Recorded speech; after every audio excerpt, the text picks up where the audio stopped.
صاحب سے وہ دوسرا سوال کیا تھا کہ جو یہ لوگ کہہ رہے ہیں کہ سازش کامیاب ہو گئی ہے، یہود و ہنود نے لڑوا دیا ہے دو اسلامی ملکوں کو۔ دیکھیں یہ بات ہم بہت پہلے سے کہہ رہے ہیں اس بات کو تو 4.5 سال ہو گئے مجھے اس بات کو کہتے ہوئے کہ یہ افغانستان میں اتنی بڑی جو ان کو شکست ہوئی تو ان کو پتہ تھا کہ یہ کہاں سے شکست ہوئی۔ پہلے روس کے مقابلے میں جو فتح ہوئی اس میں بھی پاکستان کی فوج کا، پاکستان کے اداروں کا ہاتھ تھا۔ پھر 7 سال ملا عمر صاحب رحمۃ اللہ علیہ کی حکومت تھی، اس میں بھی پاکستان ان کو مکمل طور پہ سپورٹ کیا۔ پھر یہ 20 سال جو نیٹو کے ساتھ جنگ ہوئی اس میں بھی پاکستان کی اداروں نے، پاکستان کے عوام نے بھرپور ان کو سپورٹ کیا۔ تو یہ بات آپ لوگوں نے مجھ سے کئی دفعہ سنی ہوگی کہ ان کو پاکستان ہضم نہیں ہوگا، اس کے لیے وہ پوری کوشش کریں گے۔ اور اس کے لیے جو انہوں نے ایک منصوبہ بندی کی تھی، وہ جو 4 مئی کو انڈیا سے حملہ ہوا تو انہوں نے یہ سوچا تھا، جو منصوبہ تھا وہ یہ تھا کہ پہلے ایران پہ حملہ ہوگا،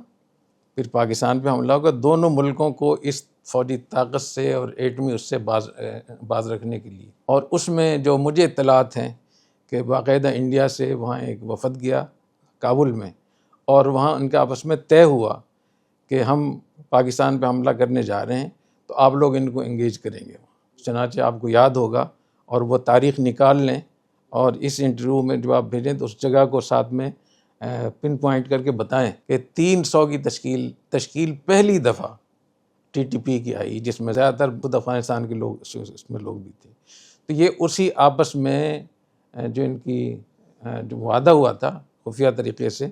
تو 300 لوگ، اور اس میں ایک جگہ ان کے 52 لوگ مارے گئے تھے اور ایک جگہ ان کے 22 لوگ مارے گئے تھے۔ تو ایک ہی دن میں یا 2 دنوں میں 48 گھنٹوں میں 74 TTP کے لوگ مارے گئے تھے۔ تو یہ سارا اس لیے تھا کہ افغانستان کی طرف سے بھی جنگ شروع کی جائے۔ اور اچھا، اس سے پہلے خود ایران نے بلوچوں کو کتنی سپورٹ کی، BLA کو ایران نے بہت بڑی سپورٹ کی۔ تو بین الاقوامی ایجنڈے میں تو بہت تھا کہ ایران سے بھی پاکستان کو تکلیف پہنچائی جائے اور افغانستان سے بھی، اندر یہاں TTP کو کھڑا کیا جائے، BLA کو، مذہبی طبقے کو، سیاسی لوگوں کو، تاکہ یہاں خلفشار پیدا ہو، پاکستان کو معاشی لحاظ سے اتنا مجبور کر دیا جائے، امن امان کے لحاظ سے اتنا مخدوش کر دیا جائے،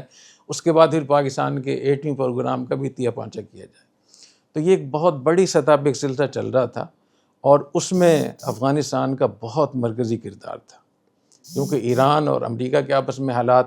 آپس میں جو لوگ کہتے ہیں کہ آپس میں ملے ہوئے تھے، یہ بات غلط تھی اور یہ بات ثابت ہو گئی۔ تو ایران امریکہ کے بھی آپس میں دشمنی تھی، ایران اور اسرائیل کی بھی دشمنی تھی، لیکن ایران اور انڈیا کا آپس میں دوستی تھی۔ تو خود اسرائیل نے اور امریکہ نے انڈیا کے تھرو کتنا نقصان پہنچایا، جتنی بھی ان کی جو معلومات تھیں، پوری لیڈرشپ جو پہلی جنگ ہوئی تھی، تو ان سب چیزوں کو سامنے رکھتے ہوئے میں یہ سمجھتا ہوں کہ یہ وقت آ گیا ہے کہ پوری قوم کو متحد ہونا چاہیے، اور یہ متعدد قسم کے پروجیکٹ چل رہے ہیں پاکستان کو نقصان پہنچانے کے لیے۔ تو اس سب کا حل یہ کہ ہم اکٹھے ہو جائیں۔ تمام مذہبی لوگوں کو میں JUI سے درخواست کروں گا کہ خدا کے لیے اپنے پیروں پہ کلاڑی نہ ماریں۔ یہ بہت خطرناک بات ہوئی کہ اس موقع پہ آپ لوگوں کے اندر کنفیوژن پھیلا رہے ہیں۔ بالکل یہ موقع نہیں ہے، اپنی فوج کے ساتھ متحد ہو کر کھڑے ہوں، اور جو آپ کے پاس اچھی تجاویز ہیں وہ مشورے میں دیں، لیکن اس طریقے سے لوگوں کو اپنی فوج سے بدل کرنا، یہ دشمنوں کی مدد ہے، یہ امریکہ کی مدد ہے، یہ اسرائیل کی مدد ہے،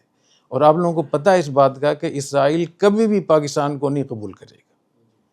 تو اس لیے کسی ایسی چیز میں دانستہ یا نادانستہ شریک ہونا میں سمجھتا ہوں بہت خطرناک ہوگا۔